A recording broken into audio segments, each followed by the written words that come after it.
Today, I'm going to try to beat a hardcore Nuzlocke of Pokemon Emerald with only single-stage Pokemon. Now, on this channel, we've done a ton of hardcore Nuzlockes using only a particular type, but today I wanted to shake things up by using Pokemon that are the only ones in their evolutionary lines, meaning no pre-evolutions or evolutions. I find these Pokemon to be quite underused and oftentimes underrated, so this should give them a good chance to shine. Speaking of which, Emerald has a host of really cool single-stage Pokemon available to us with some tricky encounter methods in many cases, so I'm very intrigued to see how this is going to go. Let's see if we can beat Pokemon Emerald with only the first single stage encounter that we find on each route, no items in battle, level caps in place, and the battle mode on set at all times. Now, if you guys are regular viewers of hardcore Nuzlockes, I'm sure you enjoy the elements involved like the mix of strategy, assembling a diverse team to take on battles, and getting stronger as you progress through the story. And this is exactly why I think you'll love today's sponsor, Top Troops, a brand new free-to-download fantasy RPG game for both mobile and iOS with thousands of players already after being released for just 1 month. Your task? Defeat the Dark Army as your army builds in strength and you progress through the story, with the option of joining a squad and competing with or against other players. What I love about this game is that there are so many elements to it that you can engage in, such as merging and training your units to knock down stronger enemies, engaging in massive battles where multiple strategies can unfold at once, getting to explore the land and build your own city, training and interacting with your troops and farming resources, and even collecting troops and upgrading your favorite units as you progress. Right from the get-go picking up this game, I was thrilled to see just how many aspects of gameplay that I like this game captures, especially the level of strategy and being able to get that sense of accomplishment as you and your troops grow stronger and you figure out tricky battles. Join me in the battle by downloading the game now through the link in the description or using the QR code. And for a limited time, you'll get 100 gems and a large king chest just for downloading. I'll see you on the battlefield. Alright, here we go. Time to tackle one of the best OG Pokemon games out there. Professor Birch. What epic Pokemon are you going to show us to get us excited about our journey?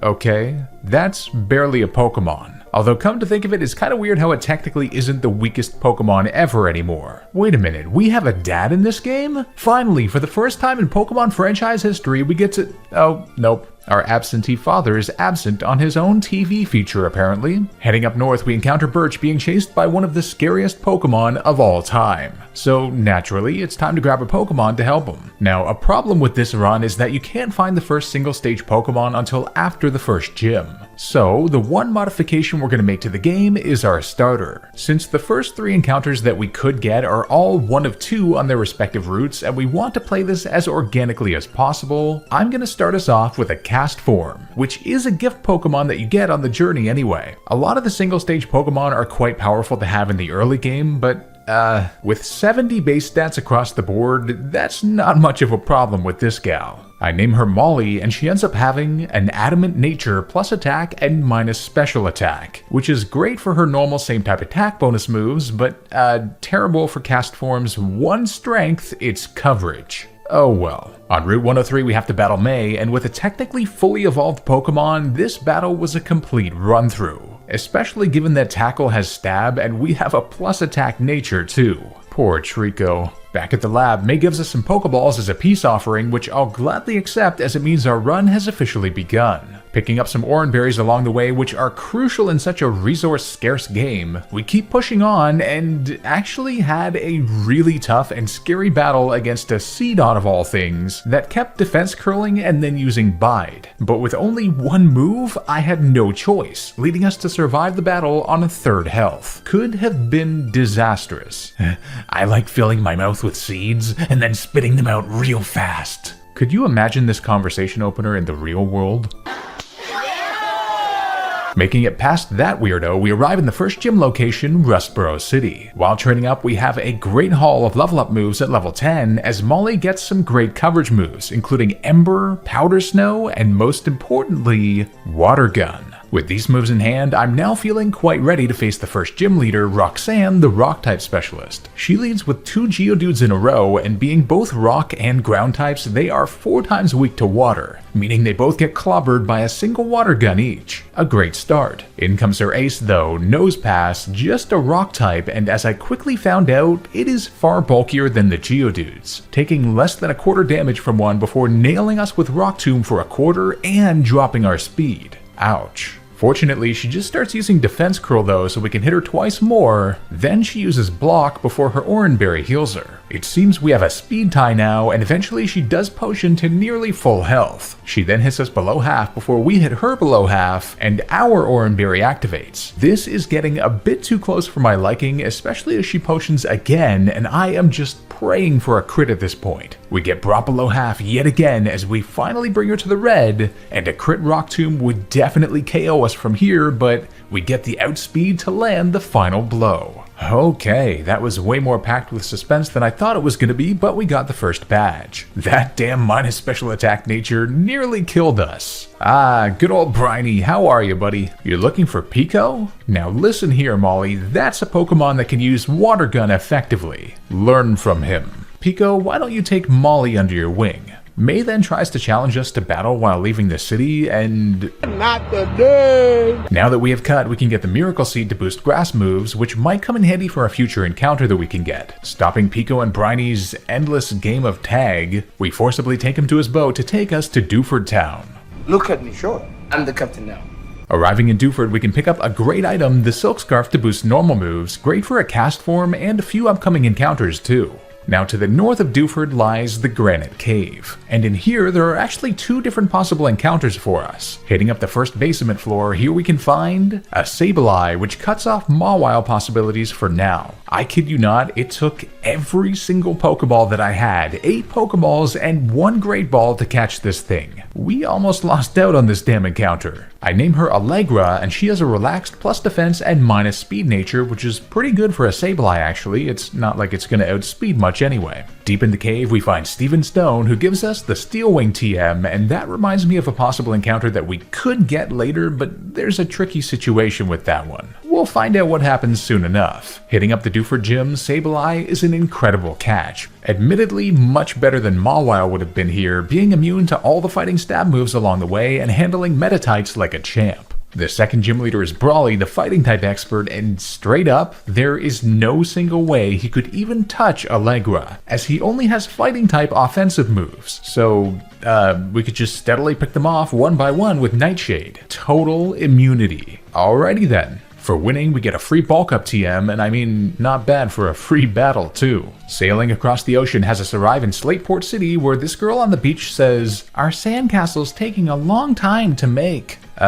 Yeah, that's maybe because your friend over here is giving away what is obviously a very limited resource in these parts. Now for once, I actually remembered to pick up the bane of my existence, the Harbor Mail, which is needed in the next city. But you can't get it there, and I make sure to grab lots of Pokeballs too after our last struggle. I then commit the great ironic act of stealing the Thief TM from an Aqua Grunt in the museum before Allegra learns a great move by level up. Fake Out, a great way to outspeed and flinch the opponent for her. North on Route 110, we have an opportunity for another new encounter. This time, we get a Minun, a 15% chance as opposed to Plusle's 2% chance, so not much of a surprise here. Although this was our first and last chance to catch the latter. I name him Galen, and he has a lonely plus attack and minus defense nature, not bad. And on Route 103, I make sure to pick up a crucial item, Cherry Berries, which we're definitely gonna need. The Trick House in this game will actually have a few good items for our purposes, like the Taunt TM and the Magnet item to boost electric moves, but we'll have to wait until we unlock them with the proper badge count. Up on Route 110, we have the infamous arrival battle with May, but I'm feeling pretty okay about it at face value. She leads with a Wingull, so the obvious lead choice here was Galen, who outspeeds and decimates it with a 4x damage Spark for the one-hit KO. Then comes Slugma, and I use Thunder Wave to paralyze it, get hit by Ember, and then slam it with Spark for good damage before it does what I expected. Uses Yawn.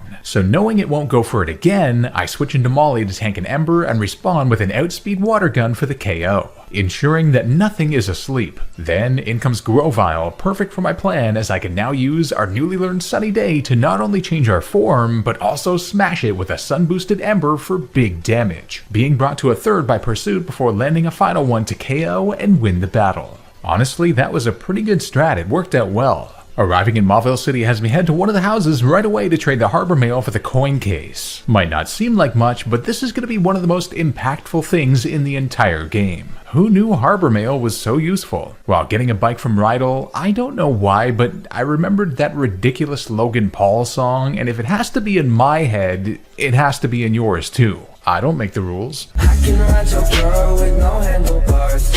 Now on Route 113, we have another tricky encounter situation with 2 possible encounters, and we end up getting, of course, the Illumise. Even while fully knowing it was coming, you should have heard the decibel level of the F-bomb that I dropped. Illumise is an 18% chance to find, while Volbeat, which can get the fantastic tail glow move mind you, is a 1% chance. I name her Amber, and she also has a relaxed plus defense and minus speed nature. And speed is supposed to be the one thing that Illumise has going for it.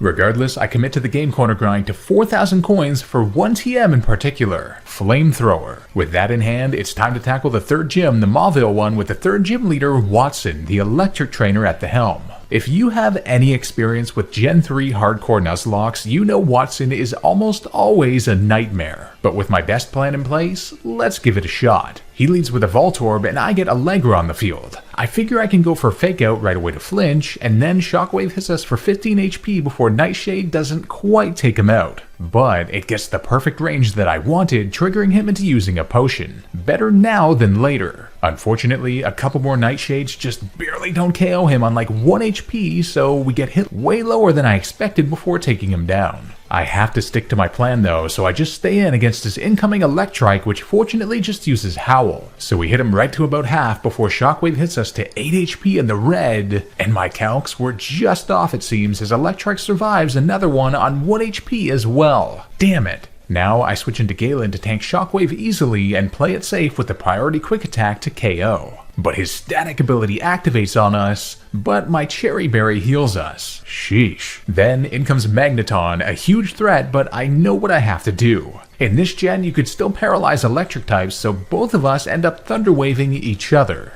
I was expecting to have my Cherry Berry here, but oh well. I now activate my plan with Encore, locking him into using Thunder Wave. I switch into Molly, and he stays paralyzed, so I could use Sunny Day and transform. Then he hits a Thunder Wave, but again our Cherry Berry comes in clutch. So now I unleash an unholy sun-boosted 95 power stab flamethrower to eviscerate him. Wicked. In comes the final threat, Manectric. He uses Howl as Flamethrower does over half before his berry activates and heals him hugely. He uses Howl again before we hit him to a third, then Watson heals with a potion almost fully and we hit him low. But the sun goes down. Now, I don't know if we have the range, as Shockwave hits us for a third, and Flamethrower barely doesn't KO in the red. Fearing a crit, I now switch into Galen to resist Shockwave, then go for priority quick attack, but his out-prioritizes ours and is +2 attack, but Galen tanks it low and makes it through paralysis to KO him. Holy, quite a fun battle, I must say. 3 badges. On our way up north, we run into the Windstrike family house, and after defeating them all consecutively, we can get access to the Macho Brace to double the EVs that we get on the Pokemon that holds it. Quite awesome. Ahead in the Fiery Path, we can now grab a new encounter, this time a Torkoal, which I catch and name Kai, and who has a sassy plus special defense and minus speed nature, probably the best one ever, as his defense is great and he's not going to be outspeeding anything anyway. Also, can't have his stats lowered thanks to the white smoke ability. Epic. Then, further ahead on the Ashy Route 113, we have another encounter opportunity, again where there's 2 possibilities, and ours ends up being a Spinda, cutting off Skarmory for the entire run. That hurts, but again, the odds were against us. I name him Levi, and he has a Brave plus attack and minus speed nature, half great and half bad, but I'll take it. Moving on to Fall Arbor Town reminds me that the move reminder is here, can always be helpful, but also the Fossil Maniac house where we can get the Dig TM. Pretty much a free pass for an upcoming gym leader's ace, but we'll cross that bridge when we get to it. Oh man. Over here there are some Parson Berries that we could really use for confusion, but can't get them without Surf. Now in the Meteor Falls, you would think that we have 2 encounter possibilities, but nope, for some reason in Emerald, the 3rd version deluxe game, you can't get Lunatone, only Solrock. Incredibly weird, but we catch it successfully and name him Fuji. I almost killed the damn thing, by the way. Whoops. Route 114 just outside also has another weird case where you can't get Zangoose, but you can get Seviper. Why not have both available in the definitive version? So weird, man. Regardless, I name him Dundee, and we'll check those two out in the PC shortly. Oh, and if you'd happen to want a black belt item to boost fighting moves, just face Black Belt Knob 4 times in a row with the PokeNav rematches, with him having progressively more powerful teams. Then use the Thief move on his final Machamp while your Pokemon has no item. And yup, this is the only way to get it in the entire game. Emerald, why are you so weird sometimes? After finding out some Gym Leader Flannery backstory where her grandfather was apparently a former Elite Four member, I check out our new encounters in the PC. Solrock ends up having a naive plus speed and minus special defense nature, and Seviper has a bashful neutral nature, both not bad. I'm gonna take Solrock on our team for now in place of Illumise, definitely the more useful option for what's ahead. Atop Mount Chimney, we have a battle against the Team Magma leader, Maxie. He leads with a Mightyena as I begin with Kai the Torkoal, and Intimidate gets cancelled by White Smoke. We did flinch from his bite, but land a body slam and get paralysis after getting hit by another. Now we outspeed, and Kai gets a crit on top of all that to destroy him. Damn. In comes Camerupt next, and we have a perfect counter now in Fuji, as I had predicted the ground move, but he just went for focus energy anyway. I start tagging him with Psychic as he got a crit on us, and this was a crazy back and forth battle with him getting a burn on us from Ember and healing up twice, but Fuji emerged the victor on just 16 HP in the end. His final Pokemon is Zubat, and we have a perfect counter in Galen, tanking a bite and obliterating him with Spark. And I am on a roll today, as I actually remembered to pick up the meteorite from the stupid volcano extraction device. I got no idea. Seriously, what is that? This is gonna be important, as we can head back to Fall Arbor Town to exchange it with Cosmo for one of the best TMs in the game, Return. With that, we make it to Lavaridge Town, where the next gym is. But before that, we can hit up this building to grab the charcoal item to boost Molly's fire moves.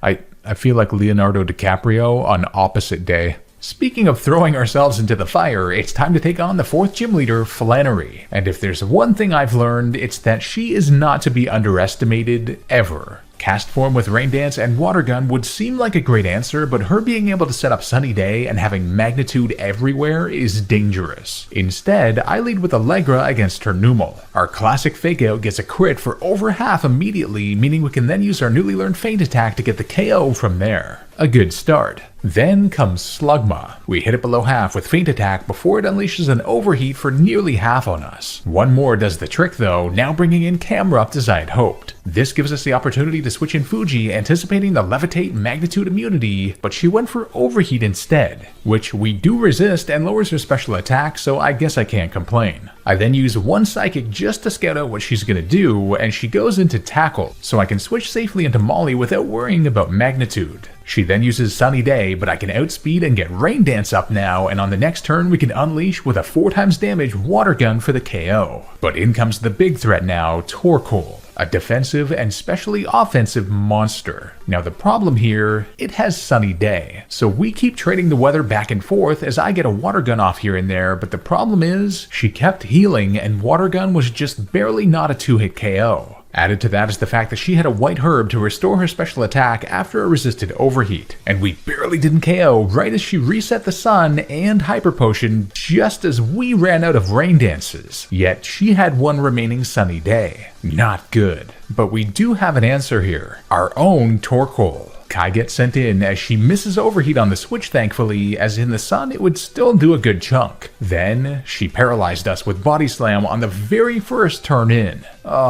Good thing is, I could start stalling the sun with Protect every other turn. And it was a Body Slam versus Body Slam battle with her even attracting us at one point, and we ended up getting brought low. In the end, all I had left was Fuji, who I sent in, and we survived overheat on just 22 HP thanks to resistance, and fortunately landed the Stab super effective Rock Throw for the KO and the victory. Man oh man, that was nuts, but we pulled through. Immediately heading back to Petalburg, we can take on the next gym right away, led by the normal type expert and our very own father, gym leader Norman. And I think I have a solid strategy for him. You see, he leads with a Spinda, so I get our own Spinda Levi out there. Why, you might ask? Well, we have own tempo, which means Teeter Dance cannot confuse us. and 2 secret powers do the job with the silk scarf helping. Then, in comes slacking, and I had taught Spin to dig, but I went for secret power first just in case we outsped with our max speed investment somehow, but we didn't. But then he went for counter, which I wasn't expecting and which technically has negative priority. And this combined with his truant turn then caused me to completely mess up the timing, as our dig strat would have made us completely immune if we timed it right due to truant. But beyond that, he also got a crit on top of everything else to take Levi down and give us the first death of the run. Ouch. But I did have a backup plan, as I can send in Kai for Flamethrower, who also has Protect, meaning on every one of his attacking turns we can just use it to become immune to him and take him down in several hits. Well, I guess that works too. We did get put to sleep by Yawn at one point since we barely didn't KO, but Vigoroth was no problem for Kai's massive defense, being taken down in a few attacks after he healed, with us taking less than half damage in the process. His final Pokemon is Linoon, and just in case he belly drummed, I had to stay in, as Headbutt hit us below half, Flamethrower hit him for 2/3, and then our Berry healed us up to a safe range, so another one took him down. Go Kai, go.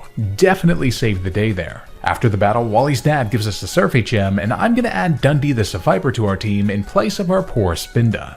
RIP. I'm sorry, Steven. I failed you. I won't be able to use the Steel Wing TM that you gave to me after all.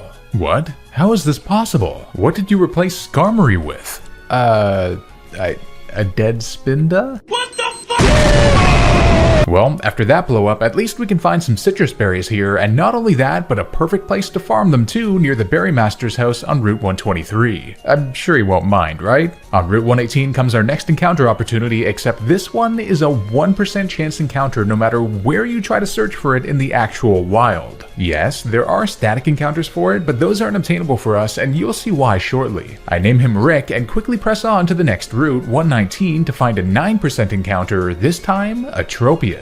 And I came prepared with Minin out in front with Encore, as if we found a level 27 one, it would have Whirlwind and could literally cause us to lose it. Fortunately, our good old Nisha is not a trickster like that though. Who's a good girl? Up ahead at the Weather Institute, we have a battle with Team Aqua admin Shelly, and Galen is able to savagely fry her Carvana in one hit. And then Mighty Anna's Intimidate isn't a factor, as we get a crit on Thunderbolt to one-hit KO it immediately. Damn, I'll take it. Now, funnily enough, this is where our cast form normally would be obtained, being a gift from the scientist. So we will aptly nickname this one and throw it in the PC, but not before stripping it of its mystic water item. Checking the PC, it turns out our Kecleon has a quirky neutral nature, and Tropius has a careful plus special defense and minus special attack nature, brutal for its grass typing. Right before the next city, we have what could be our final rival battle with May, since the next one is optional. She leads with her Slugma, and I go with our trusty Galen. Thunderbolt is surprisingly an instant one-hit KO, that is some power, before Lombre then comes in. It does manage to fake us out, and Thunderbolt isn't quite enough to take it out, but all it has is nature power from there, so another one does the trick. Her final Pokemon is Grovyle, and here I switch into Kai, and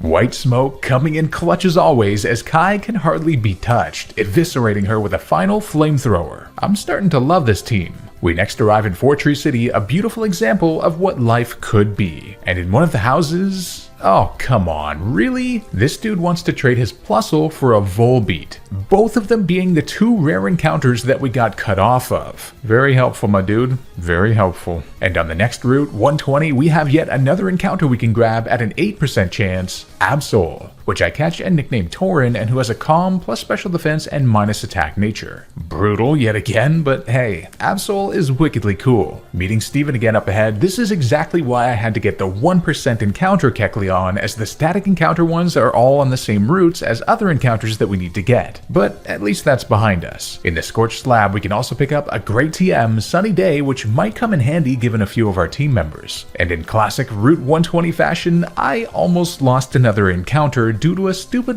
Wailmer of all things, getting us locked into the field with Whirlpool while we were paralyzed. A 2 HP survival. Whew, scared the bejeebers out of me. With that, it's time to take on the 4-tree gym and the 6th gym leader, Winona, the flying type expert. She's definitely got some tricks up her sleeve, but I think we've got pretty good coverage for her. I'd lead with Galen against her Swablu, and because it's not part dragon yet, Thunderbolt is effective and wipes her off the map. In comes her evolved Altaria next, and here I switch into Molly anticipating Earthquake, and she tanks it well. Now I set up Hail as she hits us again below half before our berry. Then she hits us again to below half before we can now use 100 power 4x super effective Stab Weather Ball, an ice type move in Hail to destroy her. Wicked. As expected, in comes Skarmory next, who is super effective against us, so I switch into Kai, a perfect counter tanking 2 attacks with ease and responding with the flamethrower Incineration. Up next is Pelipper, and knowing she'll likely protect, I switch into Galen, and now we can respond with the 4x damage Thunderbolt 1-hit KO. Her final Pokemon is Tropius, and here I paralyze her with Thunder Wave before switching into Kai. And just as expected, she wanted more power and neutral coverage with Solar Beam and started Sunny Day. The biggest blunder of her entire career as Torkoal unleashes a stab super effective 95 power sun boosted flamethrower to win us our 6th badge. Beautiful. Making our way through Mount Pyre ahead, we can pick up a great TM, Shadow Ball, which don't forget is a physical move in this gen. Well, we've made it all the way to the Safari Zone, and we technically have a choice between 3 encounters in here. Ultimately, I decide to use our Mach Bike to be able to hit up Area 3, where we eventually find a Pinsir. It just depends whether or not we can catch it, and oh, the first ball clicks. Okay then, that was unexpected. I name him Raymond, and checking him out in the PC, he has a docile neutral nature, with of course the great Hypercutter ability. This is going to cut off Heracross and Girafferagus encounters unfortunately, but hey, it's very rare you get to use a Pinsir, and I think he'll be great for this run. Moving forward, I'm going to take Absol with us in place of Torkoal, and Pinsir in place of Seviper for now, as I think they'll be better for what's to come.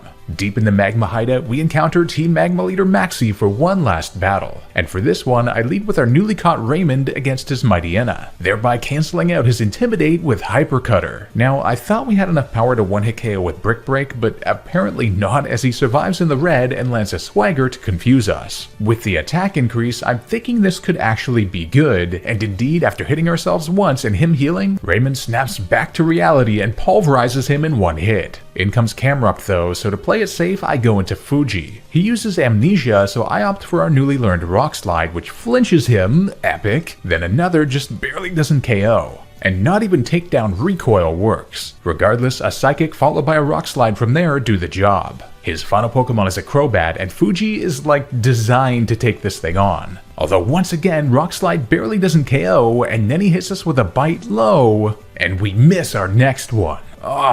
You almost had it, Fuji. Fortunately, I can switch in Allegra from here for the priority fake out on the next turn to win the battle. Oh no. Archie's gonna go explore the Titanic? No, somebody tell him. Oh, too late.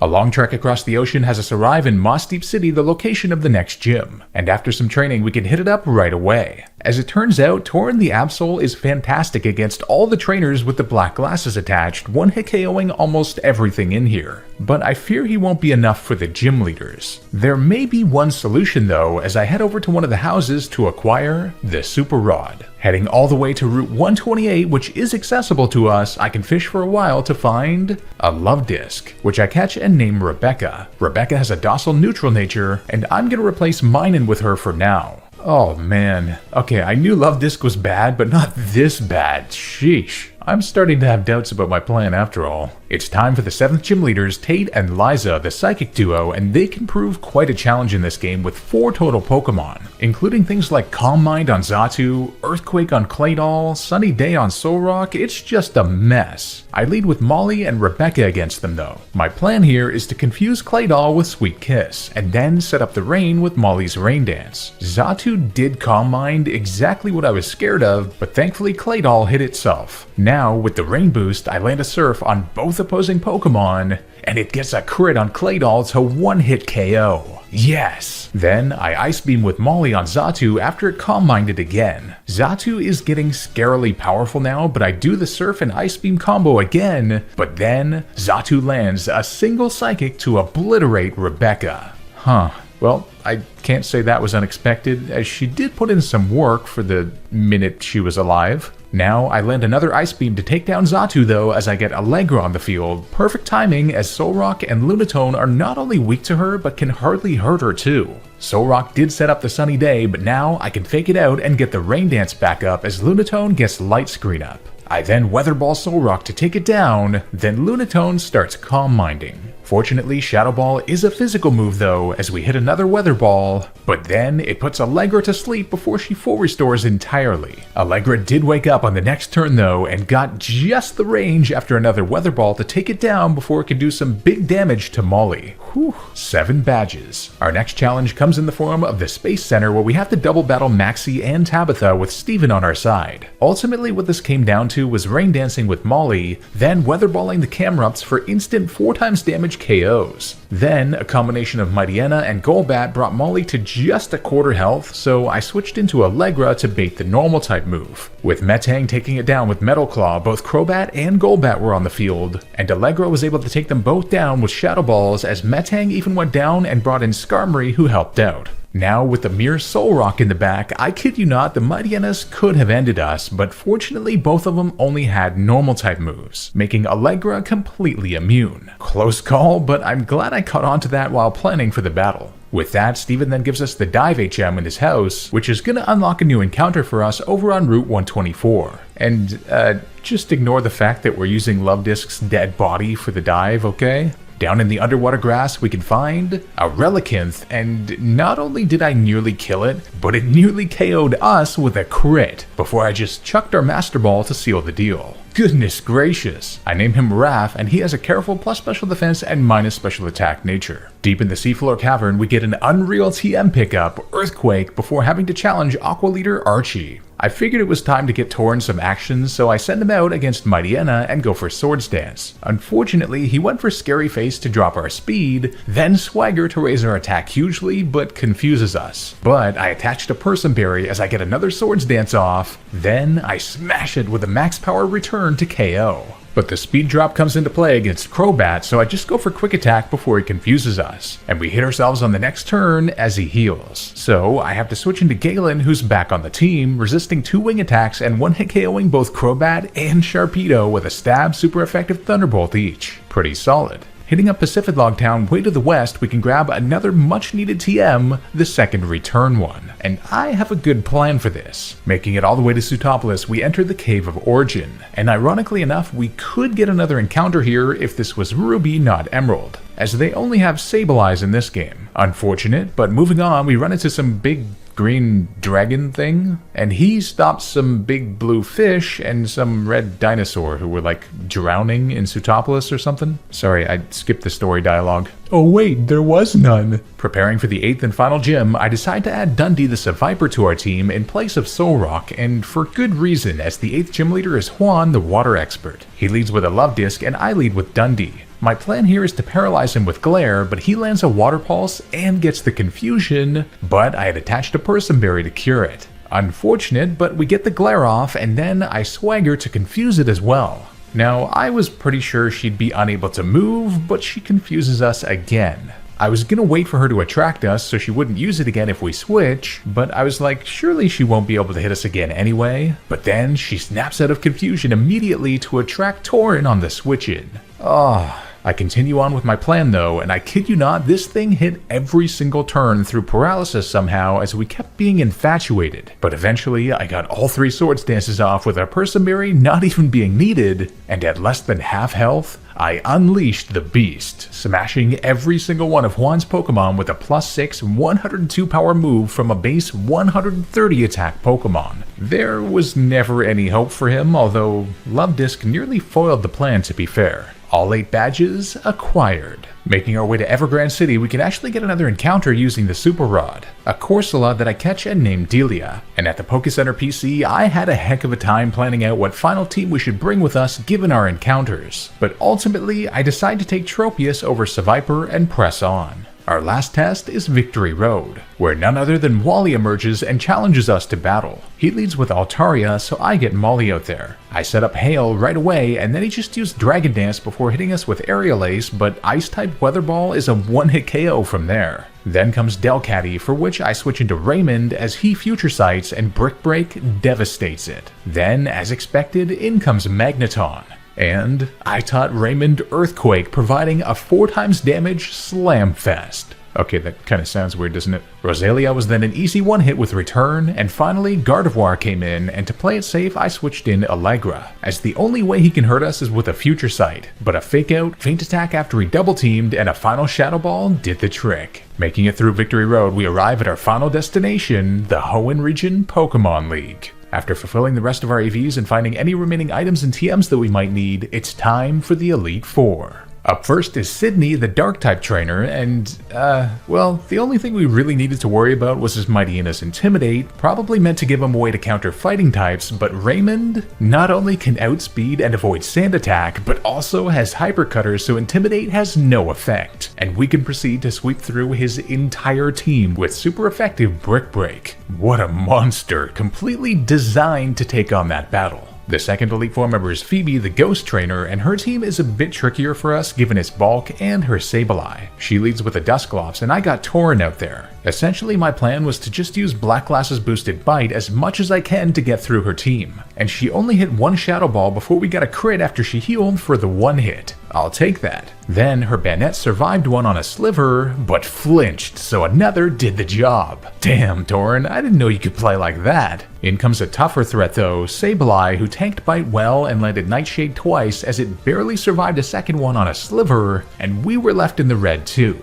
But knowing we can outspeed, I tag it again for the KO. Her second Banette then comes out, and I switch into Allegra, who gets hit by 2 Shadow Balls consecutively to get brought to a third, before one Shadow Ball smashes it into oblivion and our berry heals us. In comes her final Dusclops, and I think we should tank its attacks better than Banette, so I stay in, and it looks like we have just the range after its berry for one final attack, and we do get it with 34 HP remaining. I figured the Absol and Sableye combo could handle her, but that was close on both ends. The third Elite Four member is Glacia, the Ice-type specialist, and with her insane bulk and coverage against fire types, she's hard to handle quite often. But this time, I was showing no mercy, getting Raymond out there for the Sword Stance as she used Hail, but now, a +2 super effective Brick Break from a base 125 attack Pokemon with the Black Belt attached turns out to be enough to sweep through her entire team. Even Walrein, with us only taking Hail damage the whole time. Raymond, you monster.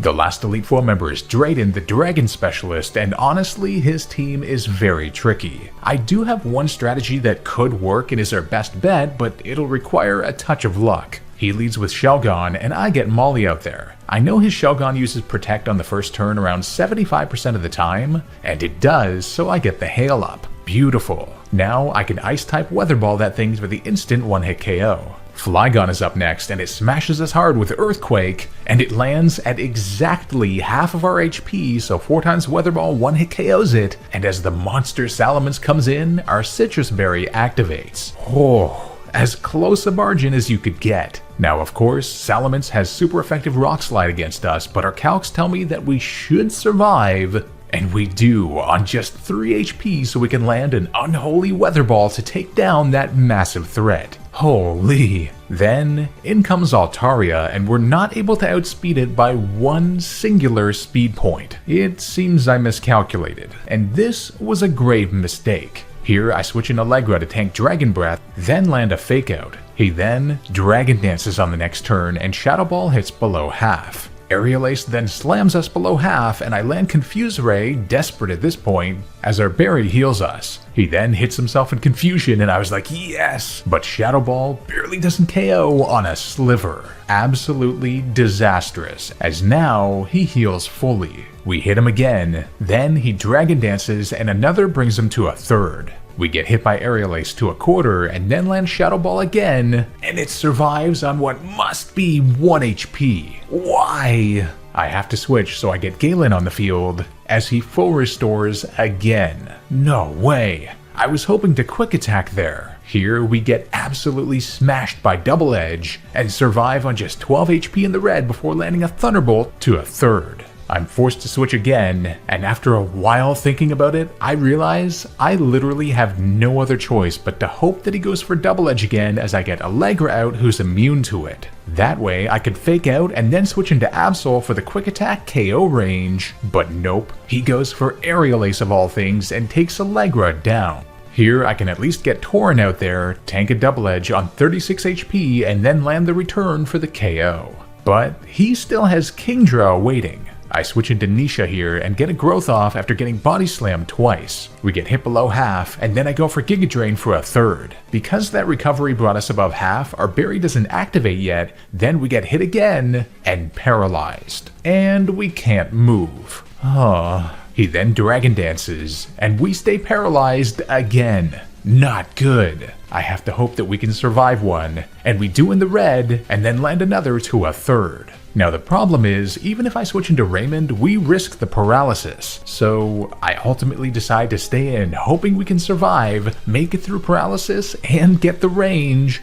And we get the trifecta, achieving the long-awaited victory. That was insane. I mean, just look at our team. It is hurt badly. Well, it's time. The final battle, the champion of the Hoenn region, Wallace the Water Expert. With as much planning as I can muster, let's do battle. He leaves with Wailord, and I get Galen out there with the magnet attached. I was a bit worried here, but surprisingly, a single Thunderbolt takes down even a bulky Pokemon like Wailord. And here, I was unsure if he'd send in Whiscash or Gyarados since they both have Earthquake, but it's Gyarados. Yes! That means we can instantly shut it down with a 4x damage Thunderbolt. Beautiful. Now, as Whiscash comes in, I can switch in Nisha, baiting the Earthquake immunity. Oh man, quite a start. This thing can hardly hurt us, so I one-hit KO it with a crit 4x damage Giga Drain. Then, in comes Milotic, a defensive beast with Ice Beam of all things. But I know we should be able to tank one, and we do in the red, landing a Giga Drain for not much damage. Here I switch in Galen, who tanks Ice Beam for a third, then Thunderbolt smashes him to the red before his berry, and he lands a Toxic on us. Not too bad though, as we can hit him again to take down a huge threat. Then Tentacruel comes out, and wanting to preserve Galen, I make the decision to switch in Raymond. And Sludge Bomb does a quarter, but also poisons us. Regardless, we can land a single Earthquake for the super effective KO.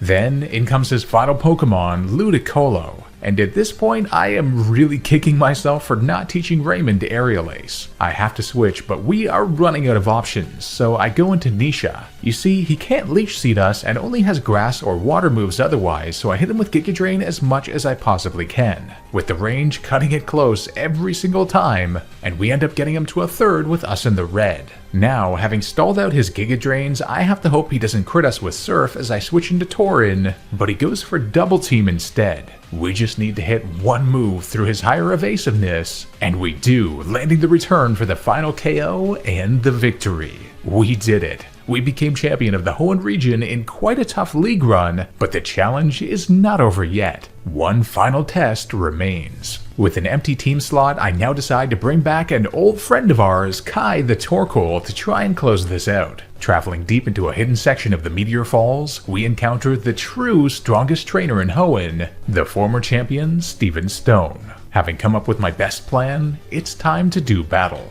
He leaves with a Skarmory, and I get our newly returned Kai on the field. I thought he would go for Toxic to poison us, so I attached a Pecha Berry, but that was a waste apparently, as he just hits an Aerial Ace before Flamethrower annihilates him. But then, I thought Claydol would come in next, but nope, it's Metagross. It hits us hard with Earthquake, but Kai is an insane defensive beast, and it ends up doing about half. Then we hit him with Flamethrower, and he barely survives on a Sliver. After he heals, we tag him again, and then he hits us again, and Kai tanks it on just 5 HP on a Sliver, and takes down Steven's ace. Unbelievable. But in comes Claydol next, a big threat. Not wanting to lose Kai, I switch in Nisha, anticipating the Earthquake, and it works. What proceeds is an utterly crazy back and forth between two bulky Mons as I use Growth to charge up our Giga Drain, and then use Synthesis Recovery to try and stall out his Reflect and Light Screen repeatedly. And eventually, Nisha emerges the victor on full health. Then in comes Cradilly. Here I get our starter Molly out there as he uses Ingrain. Essentially I hit him with Ice Beam repeatedly and this got real crazy real quick. I was praying that he wouldn't get the Omni boost from Ancient Power and eventually we did freeze him, but to no avail, as we barely didn't KO after Light Screen went down and he defrosted and confused us right away, followed by him full restoring. Oh no. But then, we make it through confusion, hit an Ice Beam, and freeze him again. Unreal. Now, I decide to make the move. I switch into Raymond, get a Swords Dance off, and he stays frozen so no more Ancient Power worries and I can brick break the living hell out of him for the KO. His last two Pokemon are Armaldo and Aggron, and one superpowered Earthquake each get the one-hit KOs and the final victory. Wow, that was a wild run. Incredibly fun to work with a bunch of Pokemon that aren't often used or considered for battle. Gotta give huge props to our starter Molly with the coverage and Raymond with the insane display of power and versatility. But honestly, almost all the Pokemon we used played their roles effectively. As always, make sure to subscribe to join the Sylph Army and I'll see you guys next time for another challenge video.